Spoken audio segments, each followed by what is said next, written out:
खबर राजधानी भोपाल से है। यहां पुलिस की वर्दी पर खून के छींटे बिखरे हुए हैं। डीएसपी के साले उदित की मौत के मामले में पुलिस ने बड़ी कार्रवाई की है। मारपीट के आरोप में फरार चल रहे आरक्षक संतोष बमानिया और सौरभ आर्य को गिरफ्तार किया गया। दोनों पर आरोप यह है कि उन्होंने उदित की पिटाई की, जिसके बाद उसकी डेथ हो गई। पुलिस ने दोनों के खिलाफ हत्या का मामला दर्ज किया था। दोनों आरक्षकों को पहले ही निलंबित किया जा चुका है। मामले में सीएम डॉक्टर मोहन यादव ने दोषियों पर कड़ी कार्रवाई की बात कही थी। वहीं मृतक युवक उदित गायकी के परिजनों से बीजेपी के प्रदेश अध्यक्ष हेमंत खंडेलवाल ने फोन पर बात की और हर संभव मदद का भरोसा दिलाया। सर, अभी तो यही मदद है कि जो आरोपी हैं उनको कड़ी से कड़ी सजा मिले। इस बीच उदित और उसके साथियों का एक वीडियो सामने आया है जिसमें वो नशे में धुत होकर नाचते दिखाई दे रहे हैं। सीसीटीवी कैमरे में ये पूरा घटनाक्रम कैद हुआ है। बताया जा रहा है कि पुलिस मौके पर पहुंची तो नशे में धुत युवकों ने पुलिस कर्मियों से दुर्व्यवहार किया था। पुलिस कर्मियों से दुर्व्यवहार किया था, मानते हैं कि दुर्व्यवहार किया था, पर क्या पुलिस किसी को इस तरह मारेगी कि उसकी जान चली जाए? यह काम है पुलिस का।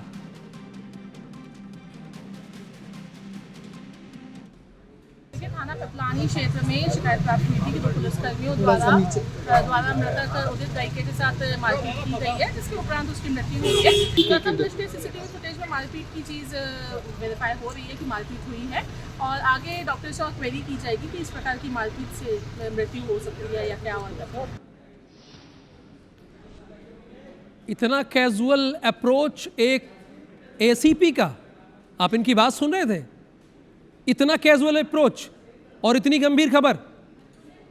खैर, सागर आपको लेके चलते हैं, जहां पर एक तहसीलदार की हिम्मत इतनी बढ़ गई कि उसने खाद के लिए लाइन में लगे किसान को थप्पड़ मार दिया। क्या हुआ भाई? किसान खाद नहीं लेगा, आप थप्पड़ मार दोगे? आप तहसीलदार हो गए तो। जिले के देवरी इलाके में खाद लेने पहुंचे किसान को थप्पड़ मारने का वीडियो सामने आया है, जिसमें किसानों को टोकन वितरण के दौरान तहसीलदार प्रीति रानी चौरसिया थप्पड़ मारते नजर आ रही हैं। असल में सागर जिले के देवरी कृषि उपज मंडी में सुबह 4 बजे से किसान खाद मिलने का इंतजार कर रहे थे। कितने बजे से? जब हम और आप बहुत मुश्किल से उठते होंगे। सुबह 4 बजे से किसान खाद मिलने का इंतजार कर रहे थे, लेकिन जैसे ही दोपहर के वक्त उन्हें खाद लेने के लिए टोकन वितरण किया गया, इस दौरान पढ़ लिख कर तहसीलदार की पोस्ट पर पहुंची प्रीति रानी चौरसिया ने धक्का मुक्की के बीच एक किसान को थप्पड़ जड़ दिया। कौन है भाई आप? थप्पड़ मार रही हैं?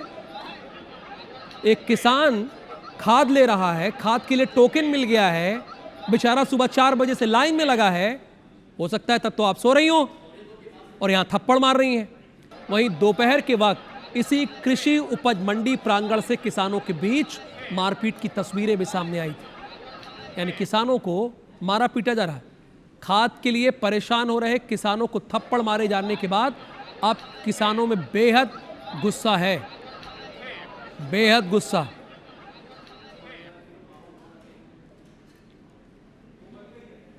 खबरें 3 हैं और इन तीनों खबरों पर अपडेट देने के लिए ऑलराउंडर हरप्रीत कौर रीन हमारे साथ है। तीनों खबरों की उन्होंने पूरी जानकारी इकट्ठा की है। तो शुरुआत हरप्रीत, मैं आपसे सागर वाली खबर में ही कर रहा हूं। क्या एक्शन लिया गया भाई इन तहसीलदार महोदया पर, जो इतना आपा खो बैठी कि एक किसान को थप्पड़ मार दिया इन्होंने? भाई वो तो लाइन में लगा हुआ था, उसको तो खाद चाहिए थी, टोकन भी उसने ले लिया था।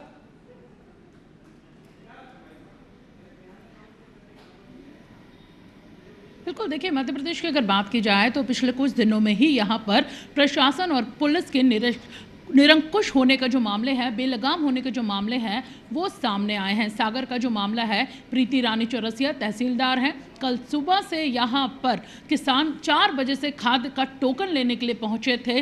जाहिर सी बात है, बड़ी संख्या में जो किसान आज सुबह से अन्नदाता हैं वो मेहनत कर रहे हैं कि खाद का टोकन मिल जाए। वहाँ पर अधिकारी पहुँचती हैं और उन्होंने इसी बीच जब किसान टोकन की मांग कर रहे हैं तो खींच कर एक थप्पड़ वहाँ पर किसान को रसीद कर दिया। हालांकि उनका कहना है कि उन्हें छूने की कोशिश की जा रही थी, लेकिन साफ देखा जा सकता है कि अगर इस तरह का माहौल था, भीड़ थी, आपाधापी का मौका था, तो उन्हें खुद वहां से हट जाना चाहिए था। हालांकि बाद में वो अलग जगह पर बैठी नजर आई। जो अन्य साथी अधिकारी हैं वो जरूर यहां पर टोकन देते किसानों को समझाते नजर आए, लेकिन खुद प्रीति रानी चौरसिया तहसीलदार हैं, इन्होंने किसान को थप्पड़ मारा। और इस पर देखिए कि इतनी दर्दनाक इस घटना को कहा जा सकता है कि जिस किसान को थप्पड़ पड़ा वो मीडिया के सामने भी नहीं आया। मीडिया ने उससे बात करने की कोशिश की, लेकिन वो खुद को इतना शर्मिंदा महसूस कर रहा था कि खाद का टोकन लेने के लिए वो आया था और थप्पड़ खाकर वो अपने घर को लौट गया। 2 और मामले हैं पुलिस के बेलगाम होने के, वो मामले भी सिवनी से हैं। सिवनी में 11 पुलिसकर्मियों पर आज FIR दर्ज की गई है।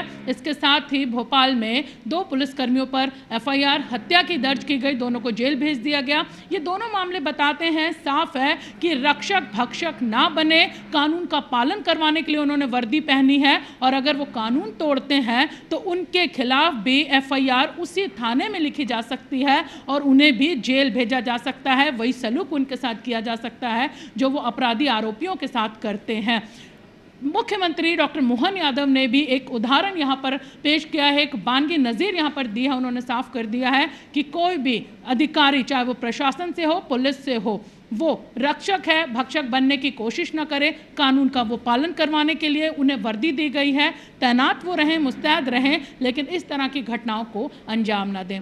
सिवनी की बात करें तो पूजा पांडे SDOP के खिलाफ सोशल मीडिया पर भी मैसेजेस की जो लाइन है वो लगी हुई है कि किस तरह वो रिश्वतखोर है। पहले भी कई बार शिकायत की जा चुकी थी, लेकिन कार्रवाई नहीं हुई। हौसले इतने बुलंद हो गए कि 3 करोड़ हवाला का ही 11 पुलिसकर्मियों ने आपस में बांट लिया, लेकिन अब गिरफ्तारी हो चुकी है। तेवर जो है वो आसमान से ज़मीन पर आ चुके हैं। दूसरी तरफ अगर सिवनी की इस मामले के बाद सागर की बात की जाए तो जाहिर सी बात है कि मुख्यमंत्री इसमें भी जल्द एक्शन ले सकते हैं।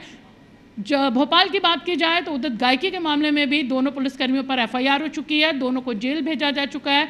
निलंबन उनका उसी दिन जब मामला सामने आया था कर दिया गया। यानी कि साफ है कि मध्य प्रदेश में अगर प्रशासन या पुलिस के अधिकारी या कर्मचारी बेलगाम होते हैं तो उनकी लगाम कस दी जाएगी और ये संदेश भी दे दिया जाएगा कि आपको कानून का पालन करवाना है, लोगों की सेवा करनी है, ना कि उनको परेशान करना है, मौत के घाट उतारना है, ना कि डकैती डालनी है। जी, थैंक यू सो मच इस पूरी इंफॉर्मेशन के लिए हरप्रीत कौर। आपने पूरा डिटेल में बता दिया।